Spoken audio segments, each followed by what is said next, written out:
kilung khana pathian I ho khom na diu wen pathianin na hin tong mai ta han lại tòa gì số mình mà ading thay tay và thiên lâu pin là khát về hông đình là phản thế hallelujah ading thay tay vậy thì chỉ akang he kimothea akang ho hen na các khụt biểu hè tiêu số chỉ akut ho làm hen na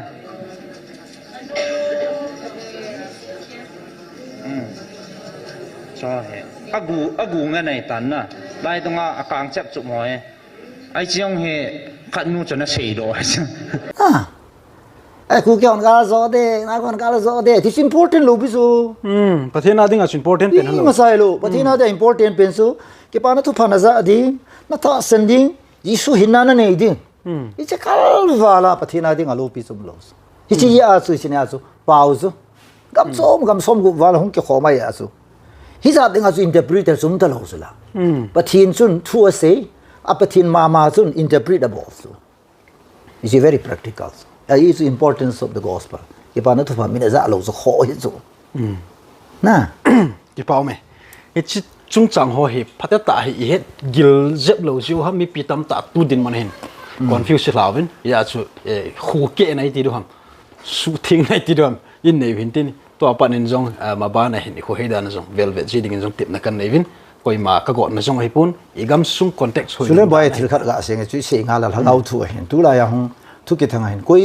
koi ki dem lo bu chu na te ga na mi ka dem he lo bu chu nang ne di ta poi na di lo ka se chu adi lo ba hangau su ka satan etek ki bo bu chu mi ke etek lo bu chu min jong ke etek da hen chu mi ka etek lo bu chu ai wang ha doctrine the teaching so di lo wai le na mi sla da bol zu la mi ta pui lon di zo tun zan dia la ka che la ga ve ne se e che lam pi zo ho hi vin tu zan le satan in bu sa bol de ale che kama chi pi ki cha nam pachin ki cha nam lo satan ki cha no ma so za gen ka se zo hinan de aba sun ga wa visiona mu khan ani ase hinan te a hi poi ka te poi hiding hi ai wanga zo hi ai zo wanale ya thune ne zo si zo jisu he ani na psalm 24 verse 1 zun wanale ya asunga thilum zo si pathini ke a hi hoi la zo satan gam ham hoi la zo satana ham na amen adon bu thelu pi so tun te ga na tu la thu thangi ja ji bin gabari lin thu si tari gi ja la thu si ding example na pathin su main program a chi lo so le pathin hi tarik hi za le ti lo su phan hung ding zo se te ka kana pa kai na kam hung na di su se un te le assign se tho ana ani khu ani dan ta so wa nam pa the lo koi man he poi di su pathin ho di na lien pen chi pi ham pa kai thu banga chon na hi a he pathin thu se banga chon na hi pathin ho di na pen ke la na he ana dam lo tam pa ka su dam thei je le mi thiam ka kai tho thei a pathin ho di pen ka hi thei lo hi miracles hi pathin mu thei na ding penin alien pen nan gel khai ti ve hi tu satan en zo ting a hi man cha de ti ding le chun thil ki dang ki bor ro si ta sen na tin pathina kon hin amo ti tin na man tha de a chei na ting ei phia ba kai na mina ko na mina thil ha tam ta ka no da na mina bol mo ki dang tam ta ka bol he lo hom ai ma je sun pi sia vo mi chon sio po don ke man no kai ka po we ti ni chu la Reverend Rose Infimate RPC Executive Secretary pa program para kisuto honin kum hi za chi nunga chu hi chika ka selam non ki hai milgota aning langa i zui pein doctor may som na khatnia ka meeting wa na hong thu nong se ya chu pathin na hin sol hi ki che che ra ka he a di so chi chu tha khat thu bo hin lai chu ken ka hai ta chu Rose Infimate lagaw mi ta hin na kalung gela chu alei pi wan ang lo ham tia kalung thima ka sei na sa ai wanga ma din muna ka koya hile nang ho pau tho KCL phone KCL ho zo sen nang ho chilang ho ke hong ding atinu he ati di kalung thima dong nang sei di so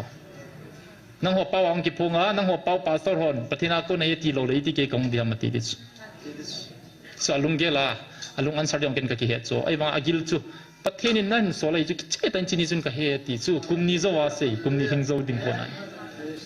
na sina pathin vi na mo mai ti na proof ka ki ta chu na ni khan ni chun thil khal kan gyal che pi ham etile ai le nam dam na de hi a pakai na lo pi na de hi le nang in jong thil khat be bol tan katin pathin ko ma ka taw tan ka to khom pe evangelist po hin chule ka pau ho ko ma in sung mi te ko ma chun breakfast ne pe na chun ka sei ta ne ka lunggel ame kapunai katila sei do hi lai na tivin ai poi ka lunggel am chu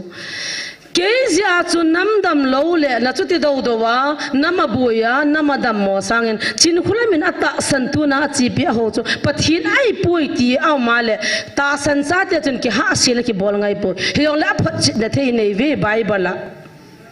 ki po do vin lang mundanga ki phun sa vin lang hum ki zon do ta vin ka ti la la nom po vin alo le thopu ni le he pu ps ka ki chai thanin te ti po gam la le ase ale pu ps hung da sautin na ho hung vin na hung pati vin ka ti la la nom po vin ale tu a ka gyal che pi ham ele za thim gaw le bo thim gaw ho ki tham na chu kan gyal do ta pathian hachalin ta ho igam sung wangan silin ta hon vai hin hom han lang he pan jong macha seidan lang am dan ka seidi ngai pon alung jong hang pon tin imba thi ka ti dan pa hung vai hom han lang he cha chun pathian hacha ho a hi mong poi ti ni la thum to tu na ki hon pathian ei ho pi naw che ta dia kan seido ka kam wa kan phun do ta je wa hi chi thil so he di mong poi ti am ta la hi chi te ni chu bible law hetin tui thu ta khana chun chiutin hi cha chun pakai ko mai bon chan tautin ke ka di lo tai jong la pakai nam dam na ding in ei su di na kilet do jing in katim ama ho jong cha hi lo ta jong le hi chu nam bui na di la kilet do jing han la a kilet do jong ma cha se da na thum jong ma cha se na in na mo hidam han la lung khan in pathian ho le han ka de amasan hit bang ni la phai mu sa pathian thangwat man lang tu ni la ayang hi chu ki history channel mang cha iki holim take it ding ji win hi chu ki history channel ve ho zo si na chung wa ka ki pa na kan phong in he chang le hi chi channel hi subscribe bo lo line hi a le hi chi channel la thu ki se ho na nga ya ku na hi phaman tam hi chang le nam pia dinga thil pha hi ka phat chung pe na ti a le nangin jong subscribe nen bolding ka dei sen chang le subscribe bolding hi a le like jong nen bola chang la comment positive comment ho nen pi ding ka hin ti min hi he chi tun la hi chu ki history channel mang cha in sei no mu cha hi le igam sungwa kinil bo tam na thu pa hi itilap dam ti pa hi chang le hi chi chung chang hi ti pan la diwam ti cha hin pathian thu han lang ta sa thu yong le ke man ka chi pi chu thu ta cha hin he chi tu ne la hin thu ta hung do na thei ding a hin gmfdi dem ho thu se yong kan la ding chang le gmfdi ya ku na thung ki la ho yong ka hin la ki ding chang le Israel te khang la ya Elijah thim gaw le bar thim gaw ho ani ki contest banga he chi gmf te ai muna hon jang evangelist nun jang atu lal ji in ki be hlau ti tuili lu nu ti thu ho ge in jang a sei do an he ji ta bang hin bol han lang le hita anil kal kal ho he ipian si kit du ham chinom de hai chinom lo dim hang chinom kit de hai chinom kit lo de ham ai ha le bible in hulaya hun ga chi ho tanin ati he ti ho an si kit de hai piong ti kit dam che khe pui ayong le tunin din mun ki chi sialin ding hutin pathin thu ki ti hi e hon la ya hi apple te banga ai si du cha hi pon miu sin bible a ki yo si bon che ke win heta win chong le reference wan lang commentary ho yang le e bon che ke wa het bang da na ingai tu nga yen a hin la e bol thelo che hi al hin pathina kuna thilpi pa ana ho su dam ding chong le pathin pakai jesu in apostolic ministry dinga isol pau chong le hichi anada mo ho su dam ding kitipa hichi aman ani bol to bong ma thil the bol dinga isina pau hi e hon tu ni ni huwa preaching le le ya i chaiwa chong le e hon jong mi i tau pi we ayong i tau pi wa dam ji lo hi a hin la e ho koma pesentam pi hung ji a i tau pi wa hi chi ho chun kaw tum han lang chong le thil ho han lang damone ya chum hiang le e hon dong itaw pi win adam jo pon chong le hospital akijan kit win adam jo kit po win hi chi a chaina le gmf dai muna ga chi jiwa hita hu damna an tu kit jiu hin chi a hun jisu mina ka bol dam he tin ai wang ni hon hui lang pi thu se ji win chế hồ zo Giêsu này hiwa là chân pakai Giêsu cái man cái bol sang à chung nung zo ahen bol do thấy điều hết thì pa he iti le hon thu le ai siwa he chi Giêsu mina mi ki bol dam na pa he e hon he ta he inot tham ham ti pa he pu nat ombe se nen hi ti ai a chu thu le a si lu hi la hi chi muna video ho he cái man cái hen hop son kit ding hin chong le hi chi GMF di ai muna ku na video ki la ho ko hi chi a channel ho ko ve ngai nge na ve jin chong le cái man langa hi hil chit na puma hi chi pathin thu hi mo kwai ding yang kanum pun ken ka he na ka ki pa pia chong le mi tampin jong dam na anei ding mi tampin jong thu ta he ding mi tampin jong hin na ai nei diu pa tum na ji a hi chi video hoi kan la ji hin tu ni ni khwa hin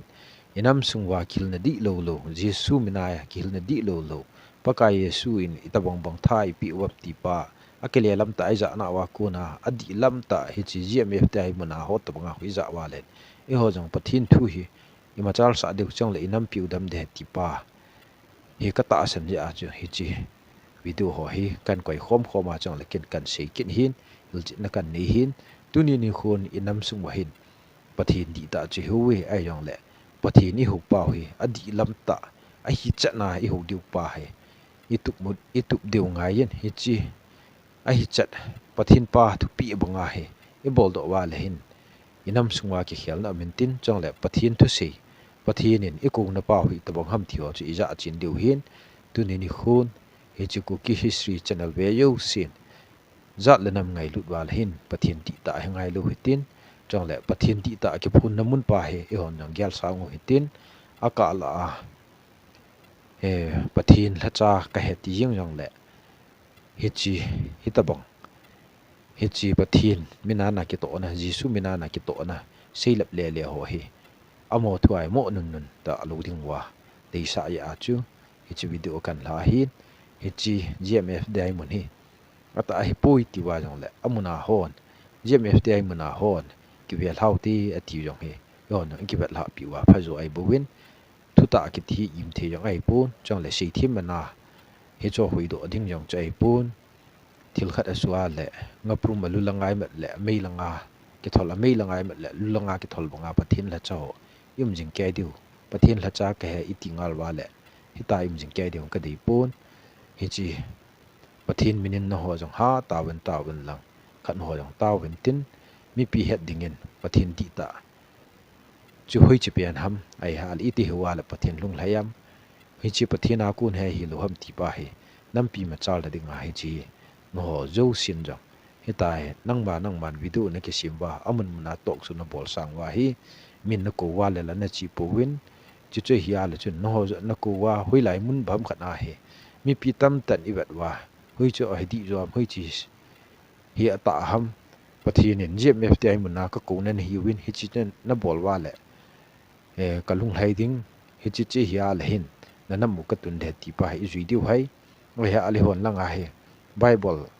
bung khat chang khat to la ado wa i dei na lai khat to hel be jiwa heta ima sangu mu thei lo hi la heta cham get gu nai ki ma cha diu si pha zo am chong chu i ki lan khan diu hin i pi chu hi le e mi te la hin thu ta le thu jo ki ti chu am khom thei pon ke song ki ta na la hin e mi te custom dung zui ya tui li lut jong apet pe na ki phung hin chong le sil pong be ho jong amin i pi chu amin Christian khang hi wata pathin hut na thil ka koi ta pathin pa ilo to banga iki koi su ke wa chong le ho ki chip ba mi pi ta bui sang hin tu ni ni khun GMF di ai dem hon jong pathian ki gel vin lang hi chi a chai na khat hi na hin sim wa no yo chu zui the ni hi wa le hong ki lang ne ding khat lo chu na ki ngai tu na phai ti tu ne ya hi chu video I kan sim he ngai da le jong le han tu ta dia he ngala tu la I bui sang wa hi chi thu ai bui wa ikilung khat lo pau lo hi na sa jo ai to buin ho bung jo sia yong hi chi GMF dai idam khop sia na idam ji wa hin ki tu na ampon hi chi pathin mina itaw win hi chi lai muna pathin mina atawa mi dap na kit jong ho hin athu phun pa ho idam wa chong le hi chi lai muna thili ga dam pi kit ji wa hoi chi lai hui la wa hoi chi lai khu I pai du ham khát chui pai wa khát chui la du ham ti yong chu om thei pum chum pon hi ti yi chun hi chi ki vat la do apha hi ti di sa nei a chu hi chu video I kan sim he all all hang kai phe ven na ne ko pha ai piwa pathian thangwa na ka hin pin na bon sa ven jesu min ka ngai lu na chibe kan pe ve pathian phat na ho pathian lo pi na ho cham cha phun do ding kanop ji wa chu phat kan la ko no hen to hong hi now hi bo ti langa dam ding ngai cha ka ki jan hen khat vi hap ta chun kin khana ka ga thei do hanen evangelist no to now te to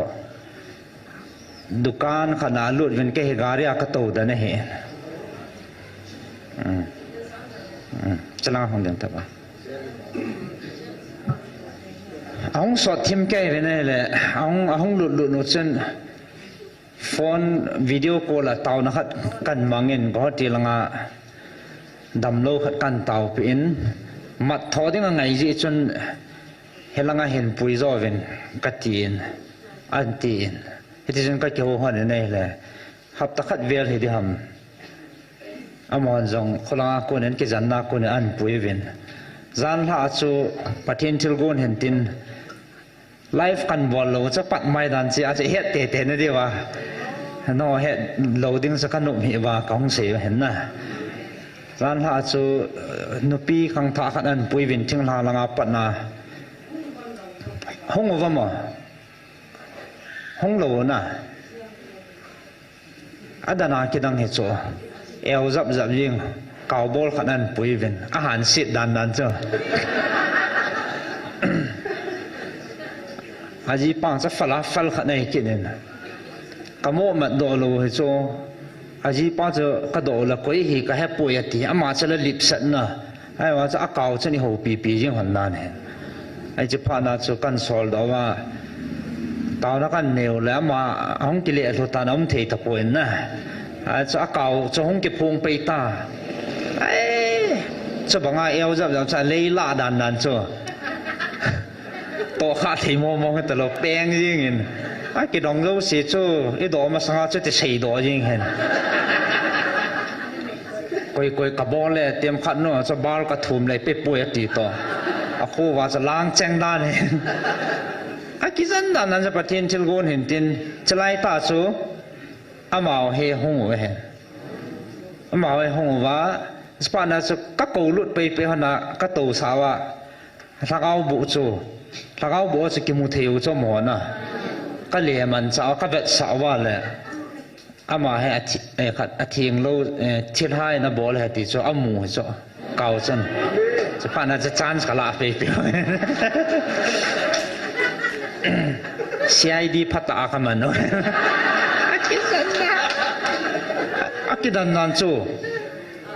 ka ke u sa wa le ki vet tu vin tin achu ama he thil ha ni ki thwa bol he ti chu ko pru ho thil ha neo lang hon na a hoi an hoi he tu chu a hoi ji a bol na no he ai chu khat no chana ban sei do ta chu khat te ne na vet sa la chu ti lung ha no ki vet tu chu a sei do chai ke no he tua he thip bia da ha no hona mai lo le ki phung no honam ka ti ki no la a ki phung no hone ti e ho ming mit ba na chu ga mat jing ding ki phun sa yin na chu ki ta san lo chu hi ti ki sei le na ami ai ti tu ta banga he to he tu ta banga he lip sat na na he ki chu normal ta banga a mai su pa chu ai banga chu a ki phung no hone ti ke chi nu cha chun ai chu pha na chu a chunga khot kan ngam hana ama taw na kan nei pi wal hong ki le tho ki ta sa hong ki le tho kan do wa la khat no sei chu khat cha leng lo he ki to chan nang no hong cha ki jan ke ta as kan lu kwam sau chu ki ve to wa ai ta khat no chu report bola chu ti pan ni ai ta bolo ala su na na ai ta ban sa khat ten na ve sal ji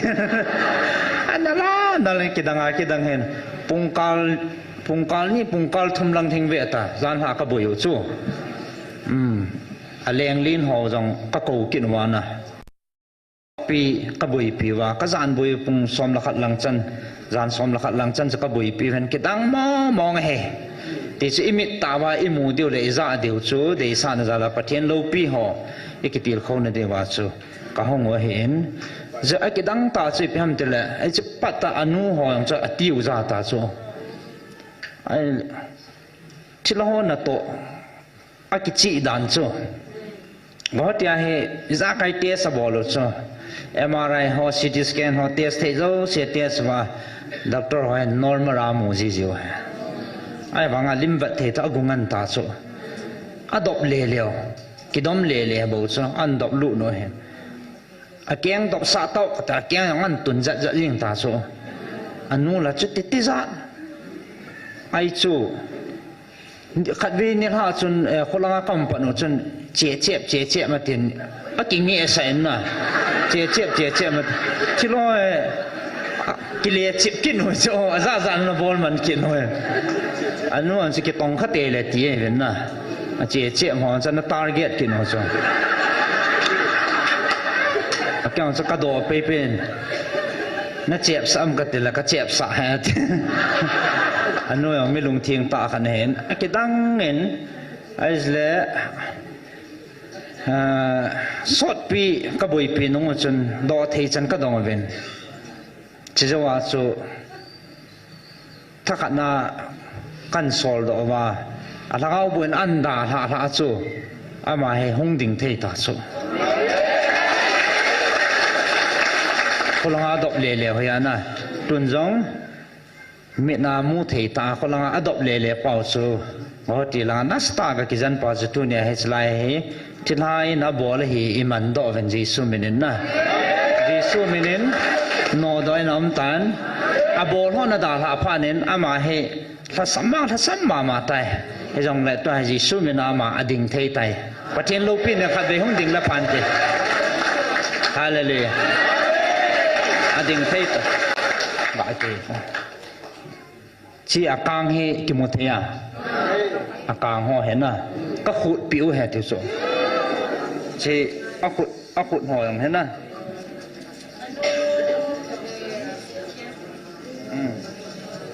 ชอบเห็ดอากูงั้นไงตันน่ะได้ตรงอากางจับจุ่มหอย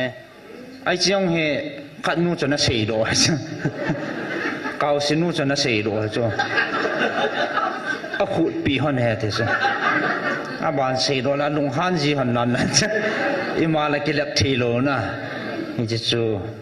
ประเทศพัดนะประเทศไม่ได้กาลโซนะฮะละประเทศโลปีนะฮะเล็กใต้หมู่เทียนเดียวกันสิไอ้ละงาประเทศโลปีนะทั้งพลเห็นตินอนุและป้าหอเห็นนังเอเวนเจลิสต์นู่นอย่างแหละฉลังห้องเวนตินขัดเวนะเกณฑ์กระเสียลิงเสียงละเอามจังและอันนู้นเฮจำจ่าเขาลิมนับผ่านเห็นเป็นกติเตะสบอลดานเขานะไอ้เราเล่เฮตียเฮดิ่งเทหินามอาจารย์ว่าคนละงาชูอีปีที่ทำเดี๋ยวจะแนวขันเห็นเฮลซินละผ่านเทน่าประเทศเราพินเอง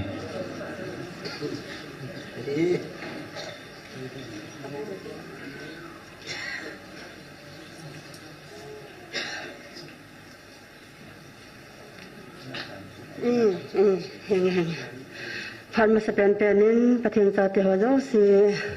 สดามก็เห็นบอลเลยก็คิดว่าเบสเสียจริงๆโอ้ยปนันเสียมาบางตัวจังก็จะไปฮอสพิทอลปนักก็คงปวดตัวว่าสู้อินฮีดามากิลงดิ่งอาจงก็เกลโลหิน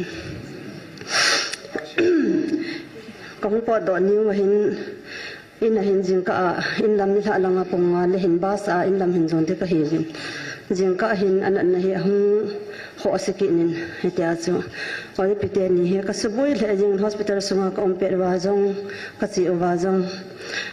เฮียจูฟอนกับบอลสาจีกับบอลจีก็เต่าสาจีเฮียเลยจังปนัดจีมาสังปนัดลังเห็นจุดที่ก็ที่ว่าเฮียเลยมานั่นเฮียเกี่ยวกับลงเกล้าจูอาเกียงจีเทโลอาเกียงงวยเฮียจีอาจูถ้าจงน่าให้ได้ทำที่อาจจะก็ที่หลังก็จะน่าเห็นนะก็คิดว่าเบสเสียจริงประเทศนี้เราเป็นผลนมจีอาให้ลายมันอาให้ก็จะเห็นจุดก็คิดว่าเบสเสียจริง lakha sung ka wa chun hospital sunga te se patna ka ni o ki pana he ka hung do ding de 12 ni chan ge te se bol sa obin a hi le akidan dan chu MRI test ka bol wa hin hamasania hin an nahi ahin man do obin ni ham hi aman obin a hi le chu amat do pa jong chu azanu le pathin thilwon le pathin alo pin a phon no hi ji chun he chama do te ni chu lo api wa he le akipi be an na chakipi be zo bang kita inna anat be so ho che ki dingin ta chun jan lo ni mo thei lo bin om kitan ai le he cha pa na chu Dr. Honjong alo ji he ki ta po bin ai la ka hung do ni wa hin de ter ni a hin atha te so se chu avin bol lo ho ni om atiki ben chu ka tha bol kit wa he le amasan an om pa so normal hung hiki nin hiti a chu kha vela normal om kha vela phaji teng le om ki ji hin saka ngai to ale ka chi ding go ti ka zo ni ding wa hin pathen ko ma kalung thima hi chilama hin puin ti om jeng hi a hi wangin ta salung thim lang chun in zo ji in go ti lang chu ki chi le phadam ti ka gyal pa pathen nom lo hin tin na hilang hin ka ki oi mo le jeng hi chun ka ngai to le pathian anga ke jong ka kisin pathian lo pina phon nom ji hi ti chu ka moin pathian phat na wa zo se le tu na de sanin oi pi le oi pu sung han ka ki pa be se jing aki ke kha jong hi pon ngala pana ka hin soboi jing ji hon ka taw sa ji in ka soboi jing ji in a boi pet pe jong la ka phone ji in taw pe ji hon ma ni chung jong ke jong ki pa tho ka se hi kana hi hospital sunga chu wheelchair ki ho le ai atha jong la ka kan thei pi hon dan chu tu hin pathian jan hi taw na man pi sai sai ben akeng hin dop sau ne le adom do in ong ding do thein pathian ka thang wa pathian pha jan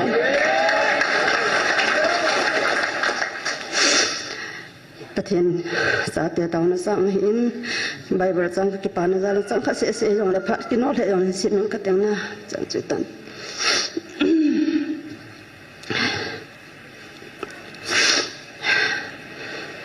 some number dale som ni la khan sin kate kada in hoya kona I pan pi hung ham tin ke man chung hang lam ka ve wana le sim pa pa ka ya kona I pan pi hung hi je pathin thang wa man ka ki pa e ka sei thakha lam I mulawa ka pha na ka long vel long ka sei ban ding jong sei ding bang ma ki sei do thei po in e pi jong le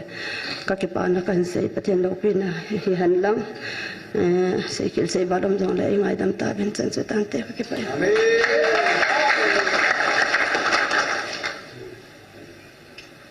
ana ata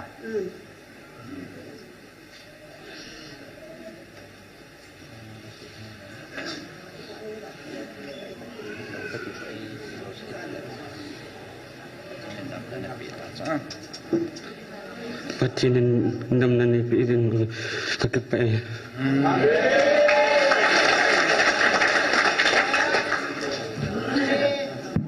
ikipa so ke deu ta sanamin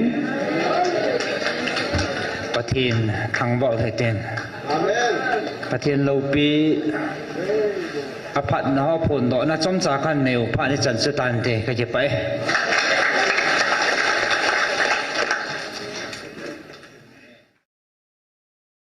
inam sung wa hen iwang pham nau ham iwang si nau ham ken ka sei thei poi thim gau hi lung ki se pe oven thim gau hi bible jong tam ta ki muin bible sei khu 100 na 100 di e hin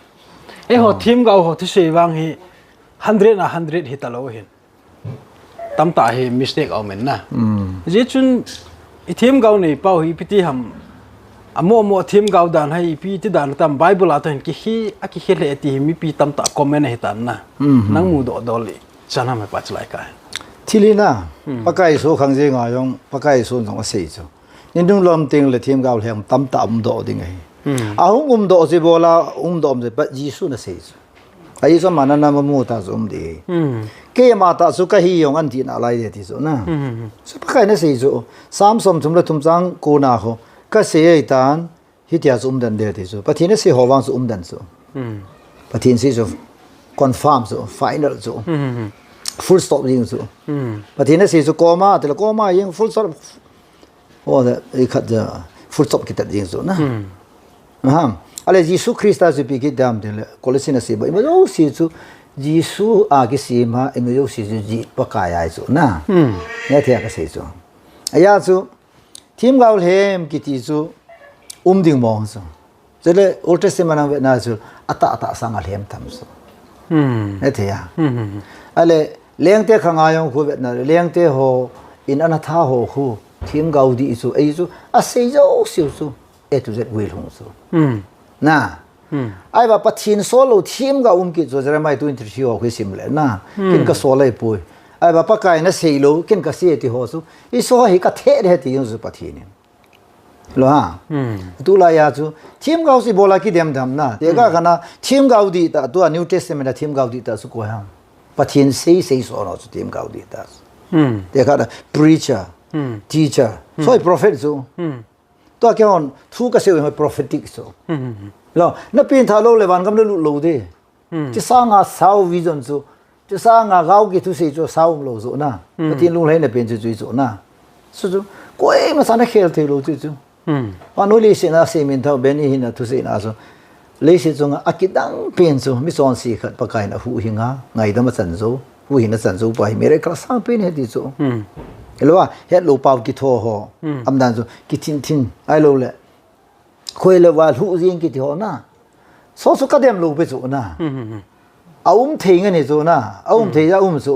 at the same time Hindu background so vekil asun thim ga ne ki so ma da America la dong wai la election la dong ai so thim ga should say yer ti wa ma kon ama kai de kai lo de ti so na ale Joe Biden ang so Christian prophet khan na say na so Joe Biden kai lo de hi Donald Trump kai de he ti so 100% ti yong so ai va kai lo so yo de zami ho so ni ti gao thu se di lo ma ti ta so la na la ala pathina sei thelo be so ma zo sei thelo so pathin so la Bible hi Revelation sorry Old Testament ma Revelation chan gya hai pathinin aung lung ding zo abon sa kya sei chai ta so hu hin na thu tel thim gao lin zo sim pa kai su Krista ahong to ding atho ding athi de tho ki abon sa kya sei chai ta so rap char ge ya sei chai ta so ipi waram ga ti so Bible ai awa num ta lo so na tin thu to chlai ka them khat hin la tan nang na pa thim gau kati pa hi to nang sei yong to preacher ho pastor reverend evangelist ne ho yong hi van le ka mi him la pathin ka palai a hi yong hi thim gau khat chu hi thon ken ka sei lo pen chu ahung hlung ding kum zat ham khat zo alo la ni zat ham khat hapte zat zo ham khat la ahung hlung ding thil sei ho visionity do thim ga example Isaiah hon Jesus Christ pending thu ra sei ho mai ka thim ga hon sei ho na hi chibanga thim ga ki thim ga sa to inam sung wa yong aminin sei nang tam ta sei ding ka he ama wang chu ju sei a thi ngai pon sei ngai pon tin ye chun hita bang thim ga hi za ram khat inam sung wa not only tu chung ga la na chi sei sai pi tu ma sang pe apana hung pi ngai ta and chi kan khola la hin adi na jong omin adi lo na jong omin ya sei num chu Bible a thim ga ho tu sei bang khat cha leng lo he pi ti la to e ho thim ga ho leng za ji he mai chu ba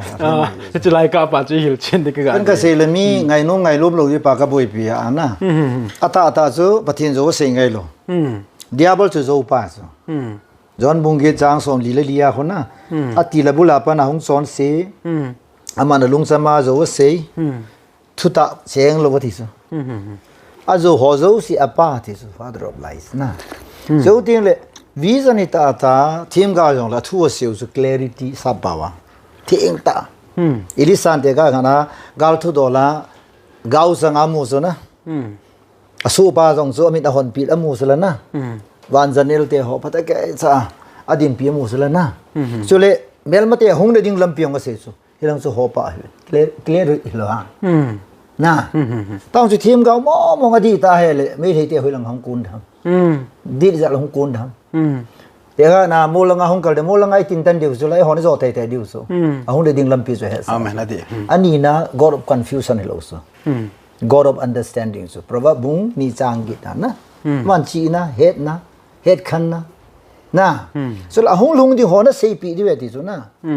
bữa thiên là gạo số na Bagawa ko na so thu ki se le sun a se pa so hong ding pa so ata so ngai so ya kana islai mi thita lo ding hi mi thita so example la na gala sa ding hi ti ho so te ka kana so su gao ki sang hi jong le bible la so pathi ne ho la ma pan le ko hi ko me do thei di ko jong ka se u la prophetic ma ma so na pathi na ipan di wa so ta san ngai so la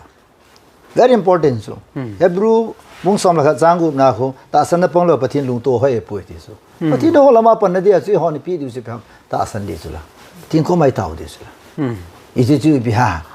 agao hal khal se jong la ka ti pathi to am sang so la obligation um so na pathi ni bol di wa asi ipi pas i bol ting le pathi no bang di so ata so igamu wa hi ama so gao sang hi chi se ai ti na se ati ting le sun te ga na akile la ngau so ting le sun na confuse so so la agaw chan ja sumi tam ta kichalo kit so pathin su mi panic bola mi su kicha pathin he lo so agaw ting mo mong so amin jong thamun sa lagaw thing ke ti so comforter so le bakai su na sia ko nagaw na chan lo de ti lo so agaw kan sol le ti so na ne thia ka si so le thilhan thu se to pathin thu se ki hit nam so boy thilan thu se te asunga lu na se so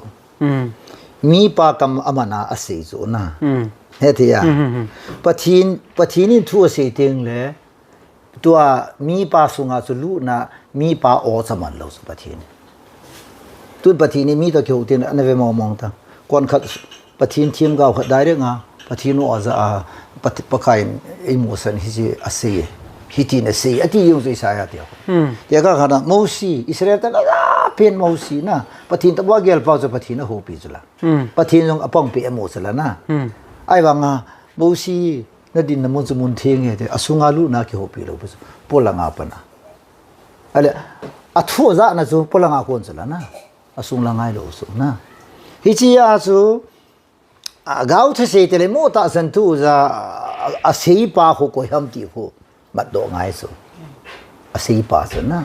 a sei pa so thi la ham na te ka kana kaw mi sunga lu te lo ko na mini pi ham atile e ho mina kile mi so zang pao ai lo le sei pao ai lo le ko ham solal hindi te lagati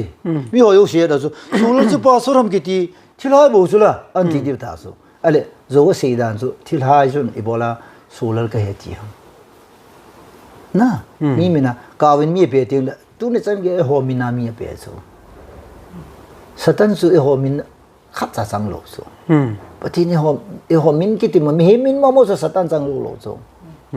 adam in chon sin ala wa nga adam ho ya no ti tho tho mi ni khe lo so ya so thim gaul hem ki ti ting azo sei pa zo thim gaul hem so pathin pan chilaya na hol lam kai hon ko khom win taw khom bo win lam kai ho jong kingai lunai lung khat na pi wing e ti hi chu hi chi so mangan sia zo lo zo sei ngai lo zeu ba ke jong mi pi te ko khom dingai ngan si ja chu ka bol thei sen ka bola pathin zala su thei se to a sei ngai wa mi hi za ki khop taw hi na ke je hi lo pi chu pathin zal hi bo chu na ai banga ku ki zo cha te chu chilaya iti iket mo mong di ham ti chu thu di hi chu ai wa chi ki ko chu chilai bu patin sim leo chun chilai mu na ki ko hi holam kai ho bo chu holam kai kal hat chati hin ko win chuang taw khom hen number 1 house sate number 2 nam lam kai te nam se pai ten jong angai house hon jong angai yu phasa pin ai wanga a he chen di ti a he thiam di cha cha hoi opposition ni chi pharuwa ki khel na le reformation ki ti chu thil ba hi lo he koi ma ki khel nom lo he yu ngai ngai ki nom he hi ja chu pathina ko nei poi a hi lo veta diute ti poi ki le le pha chi manga ni tia chu advantage ki la oi bo be iki hi hi lo he bung som le gu ba he ong mak bung som le gu 17 18 ata san te chu melchi na hi cheng hin azuya ke ma mina thilha ano do diu pau chom choma thova khuda gulte adop sangtiu thina thei gutui don jong leo imati lo di wa hi ana dammo chunga khuda ngabule dam dinga hi na chiwa ki bol thila ki no do hi koi mina ki no do ham sevo jesu new mom ขัดบ่เมกเหตุจันเจสุนิวมาดับลิเกตปะที่ในเซติติลวังกะเฮปอยพับลิกพาสเตอร์เนลฮีตุนิโคอินจอนามินกับมินโวนอมเฮอาเจจุพิฮัมติเลอบุลาปดามา5 เมเนียโกนาฮีจิไลมุนาปะทินินักอุจุอามังน้ำไงดูฮิจุก็เสียเสียเราพิจุโซปิเตโฮจึงไงรู้จะไว้กิเสียดูกิทำดิวตาจุเก่งกว่ามาก็เด็บตลอดดิตัวเก่า 2 years is too much is suffering was too much อีกโคดิ้งูข้อจนไอ้กิเข็ดดิวตัวเรดี้ก็จะ follow พิจุไอ้จุข้อจนเลย front line อะไรดิ้งอ่ะ fit เทเดราโกเมนักกินซาเราดิวเฮปัสสาวะเลยทัลกับดังกิจิลดีอ่ะข้อเลยให้ดิจิไลกันยังข้อเลยประเทศทุเสียดิ้งอ่ะข้อจงเลยมีเตาไปดีน่าไลซ์ทอนเลยทัลจงอีดอกดิว fit เทเดราดิโอ้ยโปรเทเดรากาลิจีดิวเฮติจูดีเทลโลฮิจู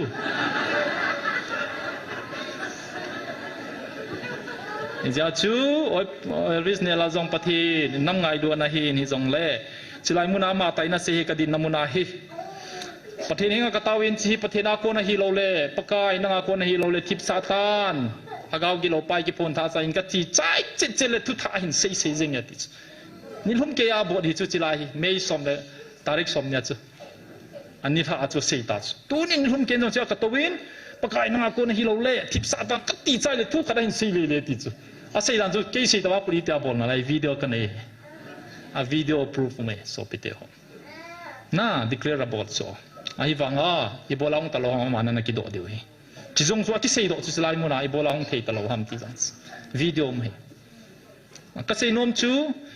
ยังไงสังเป็นอุ้ยพาสเตอร์ปานจงปฏินักคนนี้ที่จูอันนั้น proof ที่จูก็เสียดอนมั้ยหินละหินจอมไปกิตตะปอย May 11 นี้ 2023เนี่ยจีปีที่อันเดียร์ไม่เต็นเนี่ยจูปฏินักกาวินน่าโหลฮัตจะเอาเส้นปุยคงวินเห็นปุยคมโรยวินพาเราตะปุยที่จะเพรสเชอร์สังตัดสุนจานนักเลยว่าเลขากระเตาปะอาบังคมเลยวัยปุยจารมันมินดิ้งกระเตาเสียงไงเจ็บดิวฮัมตียเก่งกระดราฟซีอามาละอะไรเที่ยวเลยสวยจังกันเอาจานปุ่งเก็บปุ่งโกลังจันหงไอ้เป่าโทเสียทั้งเราหัวลอยกันเสียเก่งสาลังเป่าโกยเสียจานปุ่งเก็บปุ่งโกปุ่งชมจันเอาจูก็กระเลยไอ้นี่นึกว่ากระเปะประเทศวินน่าตายหงวินกระเปะเลยจูจริงๆก็May 11เนี่ยก็ชี้ไอ้เล่ลำโหลถ้าจะเอาเซ็นมีติ้งกันในยูเว่จูจันปูร์คริสเตียนกูริลคาวน์ซิลฮอนจะจูเอ็กซิคิวเซคเรตรีจะเสียจะเอาเฮียติวปะสินอตมุนาโฮเอาเมที่ว่าก็ชี้เลยจนมาจูก็เสียน้ำมูปีเดียติวที่กัดที่จะกัดขี้ชากัดจิงอัมตลอดจิงข้าจูเลขาก็หอบจอยปุ่งสมในนิเวศอินกันทุนจะประเทศนักจีเดียพูดจิงตาจูจะจูกิสิละกัดปินโจโลตาจูเพรสเชอร์สังวัลที่จุดลายทุกคนนุ่มเดียวจะกหงกดโซ่จิลังโจจูกัดจิงอัมตลอดได้เลยก็หมดชีเจกัดจิอาเฮเลพันกัดทุ่มมาเฮเลอีพิจิตสมในงานส่งกัดเสประเทศนี้วิลตาเวฮิติขัดตินะประเทศนักคนฮิติเกนมันกับเกลินกับเฮอินกับมูเชนินหินละอดีโลนังหอนในหงเด็ดผิวบินนังหงคมดิ้งในเตมิตุนิมาจงทักโหละโซ่ในหินโกเบหงบินกัดติจ้ะไอ้ผู้เรียนของมาเห็นของมางมปัสสาวะของจงมจุดติงเล่โรสินฟิมาเตอเล่นเสียอีเสียป้าจงน่าอาโบน่ะโซเกย์ก็เสียจะ15 minutesก็เสีย voice record จงก็ละแคมราวิดีโอรำก็อินาไลซ์เสร็จจู่ผู้มังสินคุบจงมจัดจู่แต่ยังไงดูอันรู้สู้โอเคหินายก็ติก็กิปาเสียจู่ก็ท่านมเจก็เสียนั่งอจิวานักกิขบพมวานาฮิติวังว่าหัววินโจเสียพายากิใจกำตาประเทศคนหอยจะเอาว่าฮิเลจิไลเขาส่งเสียสู้ดิ้งนั่นไรดิ้งนั่นเกี่ยวที่นั่นไรอันตีเจียนสักเล่นสักกระบอกซะหงปูวินประเทศนักโกเวกันกันตีหงมาลาละจมเบขัดินะหงดอกกิดิน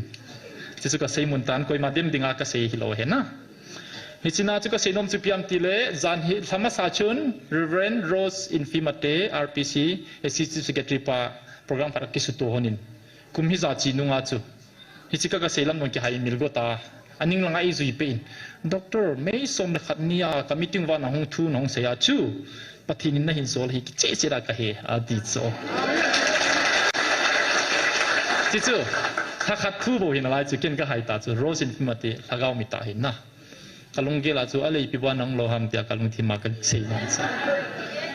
ไอ้วังอามาดินมุนักก็ยาฮิเลนั่งหัวเป่าโถเกสิลฟอนเกสิลหัวโจเซนนั่งหัวจิลังหัวเกี่ยวหงดิ่งอตินูเฮติอติดิกลุงทิมาดงนั่งเสียดิโซนั่งหัวเป่าอังกิพงอ่ะนั่งหัวเป่าปาสตอร์ฮอนปฏินาโกนเฮติโลเลยที่เกี่ยวกับดิอามาติดิโซส่วนลุงเกล่าลุงอันสารยองกันกับเฮตโซไอ้วังอากิลจูประเทศนี้นั่นโซเลยจูคิดเจตันจินิจุนกับเฮติจูกุมนิโซวาเซกุมนิหิงโซดิ่งคนนั้นน่าสินะประเทศวิลามองไม่ตีน่าพรูฟกันที่kitaจูนะ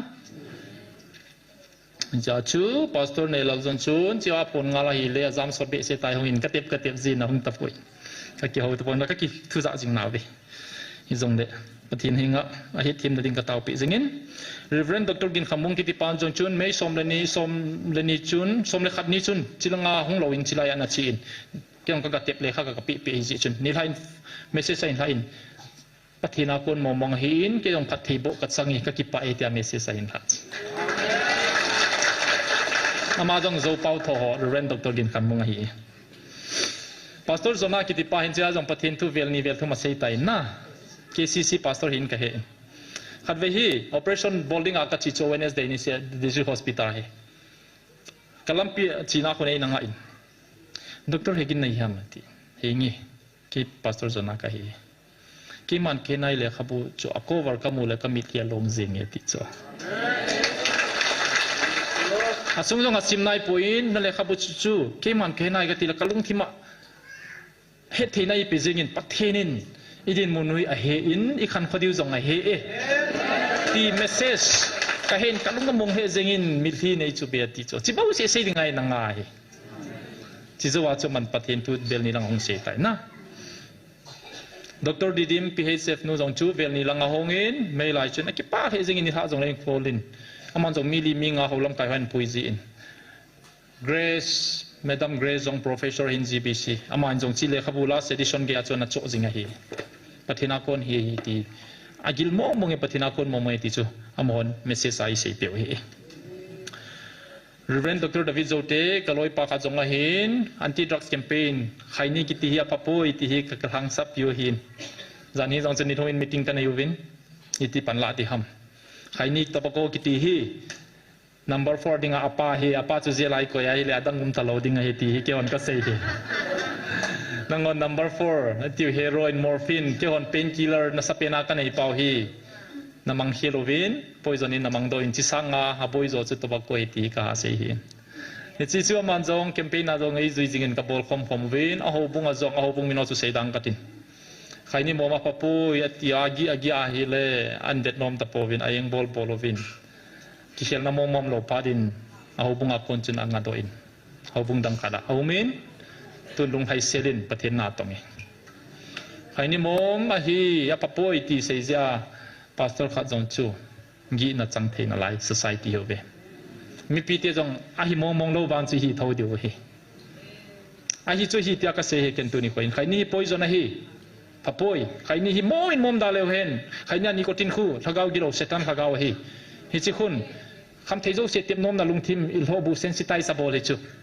khai ni mom lo khat chun thil dang a tep nom lo hi chu kham thei ki ti po po hi khai ni na mom pha teng le nicotine khun na lung thima lung gel ki dang khara hin ne ya na thisana be den na hloa chi chu na dang te be nom nan pe jiu wa chu khangdong ho thil het be nom ho ring a chu aban ban tep chu wy hong to pia brown sugar hita chu chal ji hita bobe tu hapta sung ma jong chun hiu ni dal bong masa ka operation chu ka sei tain tu hapta mo ma chu ni ki zoma hi ni dal bong gol hang pasal ni hong he zan ya khat be ni masa khat na adona chu sumtam lut be se di ja chu rehab ko na hin pui hin sei tim ka sen ai nu pa te ogen theina ka he suti tan te ka ti kila do jong le khat be dan ki tho di ja na ta chu kana heba kanung sol gel he so pite ho nu remi ki ti hi i society ko ki zo society dinga pati ni man cha thagao lama aman ase a hi le Reverend Dr. thagao Reverend Dr. ka hi e thagao mi da pathenin hi chi san bo chei pe hi akiti he ama chon June ningkum 2024 bulai jong chon atu sein ho sei jingin jmf dia muna thakau to pon khu dem hi beuvin tia hi na za kha diu china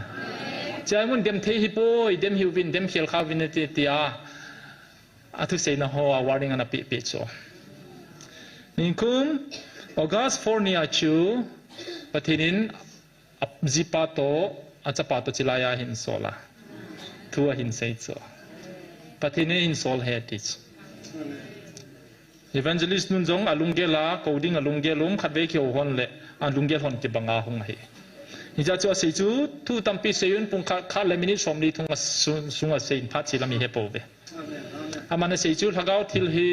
thagawa kon thagaw mi hobo na he thim ding he ati amana sei hi ai thim lo te jong ki he lo win thagaw boin alung thimu wa he thim thelo na api hi win imo dem lo dingo itau pe ding le chi thagaw thane na pa chu sul hap na ding zo ai tau du he ti tau di nan jong he lo a sei chu inam sumwa ki to lo na jong hi sei sei win khale khat ki muda ji a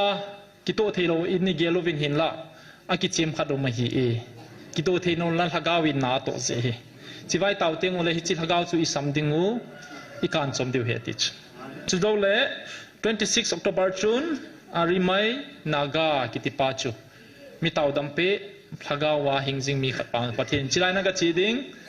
pathina ko na hi naga phot chen di hetich naga pa chu imbola chilai hong khel khela akong spinal cord na ne ya minute som nga jong ding zoro minute som sunga chu pathinin chilai muna hi pathina ko ni ti sei dingai sol he ti ame le pa tung sei sula robot ki ti pa jong chu itabang mi he ni wa parin ka he e pathin chilai man nom zia a hin khoi na pui he ti ang sei robot qualify hong balls yawan hiat kha lo piu na chi chu rimai naga ki ti pa tu sei hi gal zo na thu hin phung tai amen hallelujah ki di chu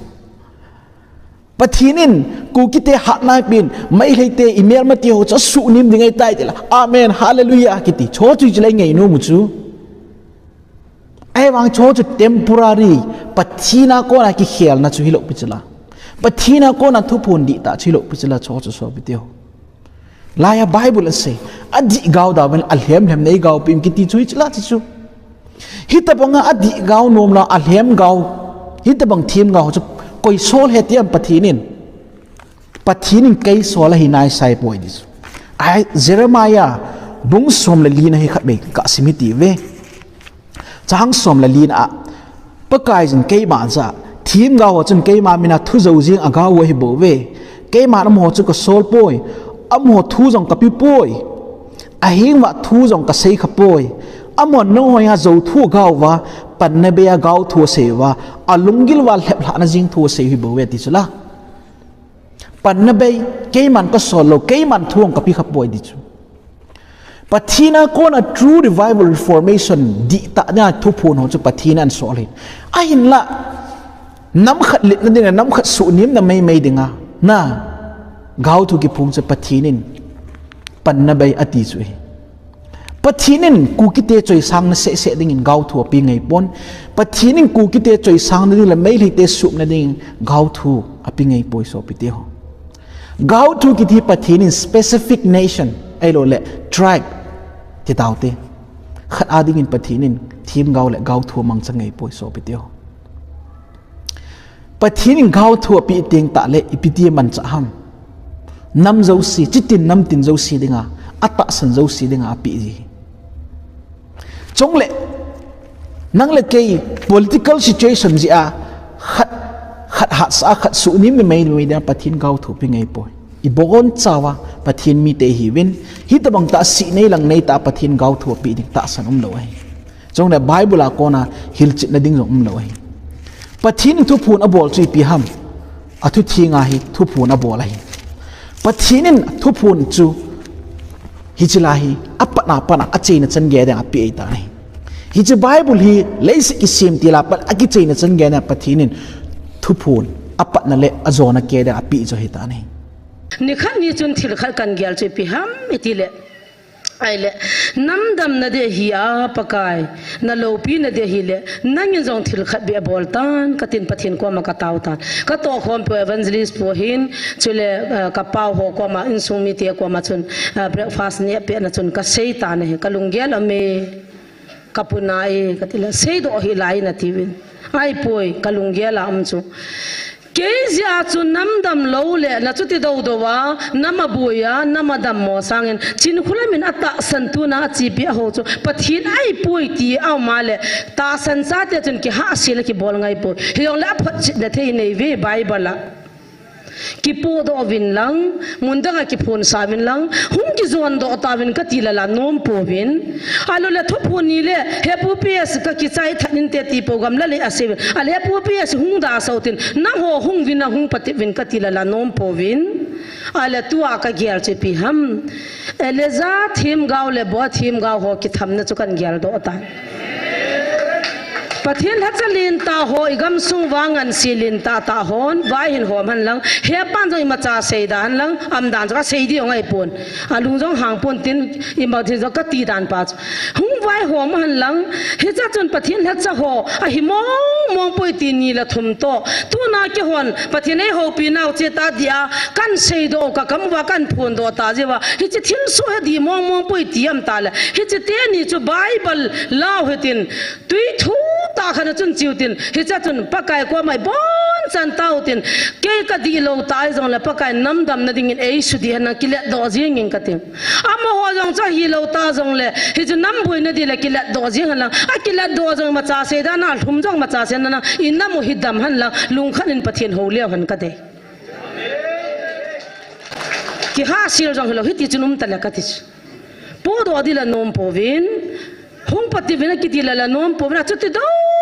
wa pakai lung han na inna mo wa athun sang chun patip na khat chun nei utin ke jong an pathian in ei he sa di ta tu ni chani chi pia I phona ke min muwa khat cha leng lo sei do thelo I phana ki sei do ke idea ke vision ke gaw jong kin gaw mang vision ka pam lo he pan jong he ne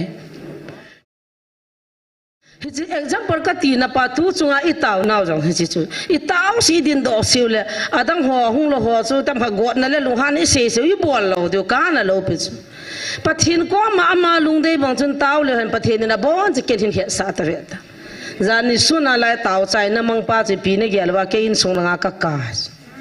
taw chai ne hin nei pa chu na iti taw chai na nyam hung ki surrender chu chi la ya hilai adem ado do na thua sei dam na thua sei group hanam ka jaw khom han kat hi ma ke hi cho hai wanga ka don but lo zani ka ga amu cho ka ki pa dan che bai ka ki bol hana ka ki he tu chan han da cho pathin ka thang wa hallelujah ai la a kang ha pa I pau chen chela ya phat a man chi ma cha lo in sunga ka kaw cho ning mu lo che me ka ki kwai wa ka kaw che me pathian hagawan hichipa he akisin lungthim ki sin len ta ne hichipa lai muna hung wa lu ding hichilai muna hung pha tho di ki sin na thuang sei tho de hetis a hung lo pha na chu pakai na zo hi tam ti na sanai ka na ham hi chu hai wa nga zo lo pi chu hung pathian na pahi tia cha ba na tu na to tam zo jong he ana do ra len he thim lo dim siat bo ba na pakai ni taw na an sana pathian in an vai ho ma an ho pi ding chi ting chu la hung diu pasal khanin jong Bible chang khat an choya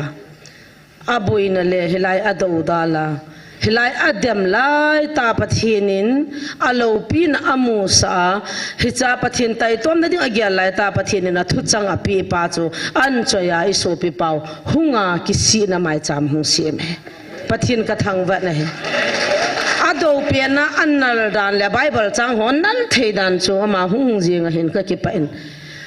Bible chang ado na thei ki to cha tam pi ta akila do nung ke ya chu hi chu ho jo si Bible mama pathian alo pi na amusa tunia aman hilai mona taw na abula pangjing pha mangin ka tila ki phat lamen pathian ka thang wa chu hiya ji mitin lung thim mu so pathian hin he so pathian hin awai hom ding pathian ei ni taw na chu anadi phat le pathian na hin tong nan te ka ei ni di phat hi te ka ti